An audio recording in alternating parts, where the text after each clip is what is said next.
నమస్కారం అండి. మహాభారతంలో నేడు 24వ అధ్యాయము అంశం పందెం. వినిపిస్తున్నది మీ విజయభాస్కర్. విదురుణ్ణి చూడటంతోనే యుధిష్ఠిరుడు, హస్తినాపురంలో మన బంధువులందరూ కులాసాగా ఉన్నారా? రాజు కుమారులు కుశలమే కదా? అవును, ఏమిటి నీవు విచారంగా ఉన్నావు అన్నాడు. విదురుడు తన రాకకు కారణం చెప్పాడు. హస్తినలో అందరూ కుశలమే, మీరెలా ఉన్నారు? ధృతరాష్ట్రుని పక్షాన వారు కొత్తగా నిర్మించిన కేళీమందిరాన్ని చూడటానికి నిన్ను ఆహ్వానించడానికి వచ్చాను. మీరు కట్టించిన దాని మాదిరిగానే అక్కడ కూడా ఒక అందమైన గృహాన్ని కట్టించారు. నీవు నీ అన్నదమ్ములతో అక్కడికి వచ్చి అన్నీ చూసి ద్యూతంలో కొంతసేపు ఆనందించి మరలా మీరు ఇంద్రప్రస్థపురానికి రావచ్చు. ఇది ధృతరాష్ట్రుడి కోరిక అని చెప్పాడు విదురుడు. కేళీ మందిరాన్ని చూస్తాం, కానీ పందెం వడ్డీ ఆడే ఆటలు క్షత్రియుల్లో జగడాలు పుట్టిస్తాయి. బుద్ధిమంతుడైన వాడు వీలైనంత వరకు ఇలాంటి ఆటల్లో పాల్గొనడు. నీవేమి చెప్తే అది చేస్తాను, నీ సలహా ఏమిటి అని అడిగాడు యుధిష్ఠిరుడు విదురుణ్ణి. అప్పుడు ద్యూతమాడటం అన్ని చెడులకు మూలమని అందరికీ తెలిసినదే. అక్కడ ఈ ఊహను వారితో మాన్పించడానికి నేను చాలా ప్రయత్నించాను. అయినా రాజు నిన్ను పిలవాల్సిందిగా ఆజ్ఞ జారీ చేశాడు. అందువల్లనే నేను వచ్చాను. నీ ఇష్టం వచ్చినట్లు చెయ్యి అన్నాడు విదురుడు. విదురుడు చెప్పిన ప్రకారం అపాయం సూచిస్తున్నా కూడా యుధిష్ఠిరుడు తన తమ్ములతోనూ పరివారంతోనూ హస్తినాపురానికి వెళ్ళాడు. బుద్ధిమంతుడైన యుధిష్ఠిరుడు ఎందుకు వారి ఆహ్వానాన్ని అంగీకరించాల్సి వచ్చిందని ప్రశ్నించవచ్చు. దీనికి 3 కారణాలున్నాయి. భోగవాంఛ, జూదం, తాగుడు. వీటితో ప్రేరేపించిన వారికి ఈ విషయం తెలిసినా తమ నాశనం కోసం వెళ్తారు. క్షత్రియుల ధర్మం ఒకటి ఉంది, ద్యూతానికి పిలిస్తే అంగీకరించడమే మంచి నడవడికని, గౌరవప్రదమైనదనే భావన ఉంది.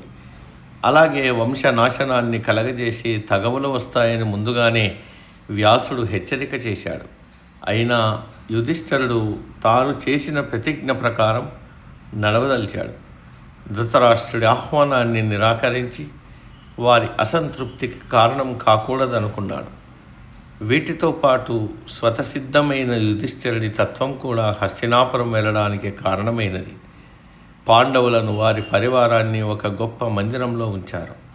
ఆ రోజు యుధిష్ఠిరుడు ప్రయాణ బడలిక తీర్చుకున్నాడు. మరునాడు ఉదయం కాలకృత్యాలు తీర్చుకుని ఆటల మందిరానికి వెళ్ళాడు. ఉభయుల మధ్య కుశల ప్రశ్నలు అయ్యాయి. తరువాత ద్యూతమాడటానికి అవసరమైన వస్త్రం తయారుగా పరిచి ఉందని, ఆడటానికి రావాలని శకుని యుధిష్ఠిరుణ్ణి పిలిచాడు. తొలుత యుధిష్ఠిరుడు, ఓ రాజా, జూదమాడటం చెడు సాంప్రదాయం. ఇందులో జయాపజయాలు ఎరగలేం. పౌరుషం, పరాక్రమం, గొప్పదనంతో ఈ జూతంలో విజయం పొందలేము. అసితుడు, దేవరుడు మొదలైన జ్ఞానులు, ఋషులు ప్రపంచాన్ని బాగా ఎరిగినవారు. దగా చేయడానికి చాలా అవకాశం ఉంటుంది కనుక ద్యూతం ఆడకూడదన్నారు. క్షత్రియుడికి యుద్ధంలో గెలుపొందడమే సముచిత మార్గమని కూడా వారు చెప్పారు. ఈ సంగతి నీకు తెలియనిది కాదు అన్నాడు. ఇలా యుధిష్ఠిరుడు ధర్మసూత్రాలు చెప్తున్నప్పటికీ ద్యూతంలో కాస్త ఆసక్తి కలిగి ఉన్నాడు. అతడి హృదయాంతరాళంలో ధర్మాధర్మాలను తొక్కిపెట్టి ద్యూతానికే మొగ్గు చూపుతుంది. సూక్ష్మగ్రాహి శకుని దీన్ని కనిపెట్టాడు. ద్యూతంలో తప్పేముంది? నిశ్చయంగా యుద్ధమైనా అంతే. వేదాధ్యయనాలు చేసిన వాళ్ళు చేసే వాద ప్రతివాదాలు అంతే. చదువుకున్నవాడు చదువు లేని వాడిని జయిస్తాడు. ప్రభావవంతమైన వాడు ఎప్పుడూ గెలుస్తాడు. మనం ఆడబోయే ఈ జూదం ఎవరి సామర్థ్యం ఎంతో తెలుసుకోవడానికి ఏర్పాటు చేసిందే కానీ ఇందులో దోషమేమీ లేదే. పర్యవసానం గురించా? ప్రతి కార్యంలోనూ సామర్థ్యం ఉన్నవాడు సామర్థ్యం లేనివాడిని జయిస్తాడు. అలాగే ఈ జూదం కూడా. కానీ నీవు భయపడితే ఆడనవసరం లేదు. అంతేగాని పురాతనమైన న్యాయము, అన్యాయము, తప్పు, ఒప్పు అనే మాటలు అనకూడదు అన్నాడు శకుని. యుధిష్ఠిరుణ్ణి ముగ్గులోకి దించడానికి, సరే నాతో ఎవరు ఆడతారు అడిగాడు యుధిష్ఠిరుడు. దుర్యోధనుడు అందుకొని, ఈ ఆట ఆడటానికి కావలసిన ధనం, రత్నాలు మొదలైనవి ఇవ్వడం నా వంతు. నా మామ శకుని నా పక్షాన పాచికలు వేస్తాడన్నాడు. అయితే యుధిష్ఠిరుడు నేరుగా దుర్యోధనుడితో ఆడితే అతన్ని సులువుగా జయించేవాడిని అనుకున్నాడు మనసులో. శకుని అయితే అది వేరుగా ఉంటుంది. ఈ ఆటలో శకునిది అందవేసిన చెయ్యి. యుధిష్ఠిరుడు కాస్త జంకాడు. ఒకరి పక్షాన మరొకరు ఆడటం ఆచారం కాదని నా తలంపు అని బయటకన్నాడు యుధిష్ఠిరుడు. శకుని వెంటనే అందుకుని, జూదమాడకుండా ఉండటానికి మళ్ళీ నీవు ఇంకో సాకు తెచ్చి పెడుతున్నట్లుందే అన్నాడు. దీనితో యుధిష్ఠిరుడికి పౌరుషం వచ్చింది. తన సహజ గుణమైన ఓరిమిని వదిలి సరే నేను ఆడుతానన్నాడు. ద్యూతశాల అంతా ప్రేక్షకులతో కిక్కిరిసిపోయింది. ద్రోణుడు, కృపుడు, భీష్ముడు, విదురుడు, ధృతరాష్ట్రుడు అక్కడే ఆసీనులై ఉన్నారు. వారు ఈ ఆట చివరికి విషమిస్తుందని తలుస్తూ నిలువరించలేకపోతున్నామే అనే నిరుత్సాహంతో చూస్తుండిపోయారు.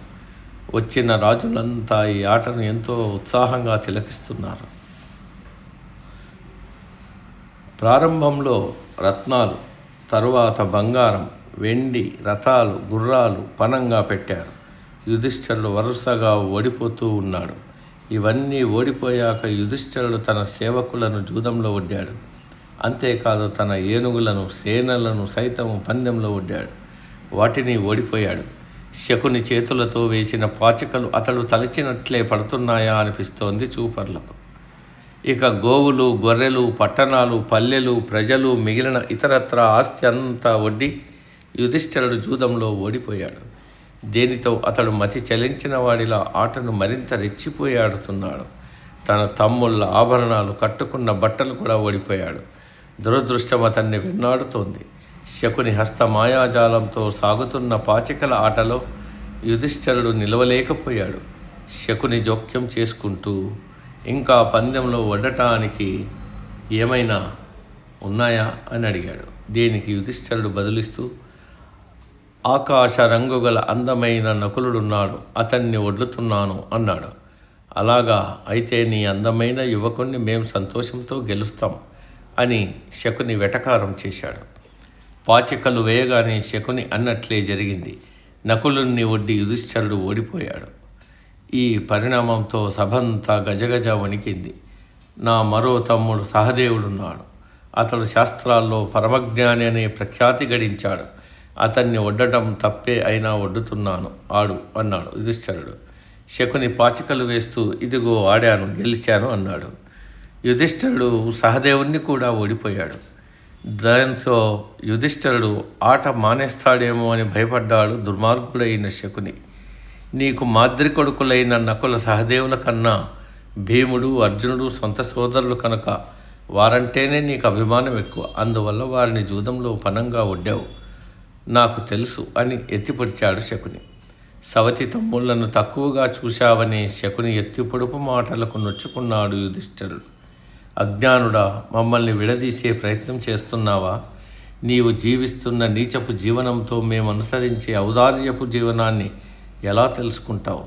యుద్ధ సముద్రాల్లో అనేకసార్లు ప్రయాణం చేసిన ఎన్నడూ అపజయమంటూ ఎరగని అర్జునుణ్ణి పందెంలో ఒడ్డుతున్నాను, ఆడు అన్నాడు. ఇదిగో పాచికలు వేస్తున్నాను అన్నాడు శకుని. పందెంలో యుధిష్ఠిరుడు అర్జునుణ్ణి కూడా ఓడిపోయాడు. ఓటమి పరంపరతో యుధిష్ఠిరుడు మరింత మొండిదేరాడు. పిచ్చెత్తిన వాడిలా ఇంకా జూదంలో ఆడుతున్నాడు. కళ్ళలో నీరు తిరుగుతుండగా యుధిష్ఠిరుడు శకునితో, ఓ రాజా, నా తమ్ముడైన భీముడు యుద్ధంలో ఎంతో ఆరితేరినవాడు. అతడంటే రాక్షసులకు సైతం భయం. ఇంద్రునితో సమానుడు. స్వల్ప అమర్యాదను సైతం ఓర్వలేనివాడు. ఈ ప్రపంచంలో దేహబలంలో అతడికి సాటి మరెవ్వరూ లేరు. అతన్ని పణంగా ఒడ్డాను అన్నాడు. మాయాజూదంలో భీముణ్ణి కూడా ఓడిపోయాడు. పందెం ఒడ్డటానికి ఇంకేమైనా ఉందా అని అడిగాడు శకుని ఉబలాటంగా. నేనున్నాను, నీవు గెలిస్తే నేను నీకు సేవకున్నవుతానన్నాడు యుధిష్ఠిరుడు. ఇదిగో చూడు అంటూ శకుని పాచికలు వేసి గెలిచాడు. దీనితో శకుని సభలో లేచి నిలబడి పాండవుల 5 పేర్లు గట్టిగా ఉచ్చరిస్తూ వారంతా తనకు సేవకులయ్యారని గట్టిగా అరుస్తూ అన్నాడు. సభాసదులంతా చలనం లేని వారిలా ఊరుకున్నారు. శకుని మరలా యుధిష్ఠిరుడితో, నీ వద్ద ఇంకో రత్నం ఉంది. ఆ రత్నాన్ని ఒడ్డితే నీవు స్వతంత్రుడివి అవుతావు. నీ భార్య ద్రౌపదిని పనంగా ఒడ్డి ఈ ఆట సాగించలేవా అన్నాడు. యుధిష్ఠిరుడు నిస్పృహతో మొండిదేరి అన్నాడు, శరీరం కంపిస్తుండగా నేను ఆమెను పందెంలో ఒడ్డుతున్నాను అన్నాడు. వృద్ధులు కూర్చున్న ఆ మందిరంలో విషాదాన్ని సూచించే కదలిక ఏర్పడింది. వెంటనే చీ చీ అనే పెద్ద కేకలు సభలో అన్ని మూలల నుంచి వినవచ్చాయి. సభాసదులంతా దుఃఖాన్ని ఆపుకోలేక ఏడ్చారు. కొంతమంది ముచ్చెమటలతో తడిసిపోయారు. ప్రపంచ ప్రళయమేదో కలిగిందని తలిచారు. దుర్యోధనుడు, అతని తమ్ముళ్ళు కర్ణుడు బ్రహ్మానందంతో అరిచారు. యుయుత్సుడు ఒక్కడే సిగ్గుతో విచారంతో తల వంచుకుని పెద్ద నిట్టూర్పు విడిచాడు. శకుని పాచికలు వేశాడు. గెలిచాను అన్నాడు. తక్షణమే దుర్యోధనుడు విదురుడి వైపు తిరిగి వెళ్ళి పాండవుల ప్రియపత్ని ద్రౌపదిని ఇక్కడికి తీసుకుని రా. ఇప్పటి నుంచి ఆమె మా ఇల్లు తొడవాలి. ఆలస్యం లేకుండా వెంటనే ఆమెను తీసుకుని రా అన్నాడు. విదురుడు పెద్దగా అరిచాడు, నీకు పిచ్చెత్తిందా దుర్యోధన? నిశ్చయంగా నీవు అంత్యదశకు వస్తున్నావు. అడుగు భాగం కనిపించని అగాధంలో సన్నని తాడుపై నీవు వేలాడుతున్నావు. జూదంలో జయం కలగాలనే గర్వం చెందావు. ఈ జయం నీకు తెలియకుండానే నిన్ను నిలువునా ముంచేస్తుంది అని దుర్యోధనుని తూలనాడాడు. సభాసదులను ఉద్దేశించి, యుధిష్ఠిరుడు ఇదివరకే తనను ఓడిపోయాడు. ఓడిన వాడికి ఇంకా అధికారం ఎక్కడుంటుంది ఇతరులను పందెంలో ఒడ్డటానికి? తాను ఓడి ఎవరిపైనా అధికారం లేని స్థితిలో పాంచాలిని పనంగా ఉండటానికి యుధిష్ఠిరుడికి అధికారం లేదు. కౌరవులకు అంత్యదశ వస్తోంది. తమ స్నేహితుల మంచి కోరే వారి సలహాలను లెక్క చేయకుండా ధృతరాష్ట్రుని కుమారులు తప్పుడు మార్గంలో పయనిస్తున్నారు అన్నాడు విదురుడు ఎంతో ఆవేదనగా. ఆ మాటలు విన్న దుర్యోధనుడికి ఆగ్రహం వచ్చింది. తన రథసారథి అయిన ప్రాతికామితో, విదురుడు మా విజయాన్ని సహించలేకపోతున్నాడు. పాండవులంటే అతడికి భయం. కానీ నీ సంగతి వేరు. నీవు తక్షణమే వెళ్ళి ద్రౌపదిని ఇక్కడికి తీసుకురా అని ఆజ్ఞాపించాడు. నేటికి సమాప్తం. సర్వే జన సుఖినో భవంతు.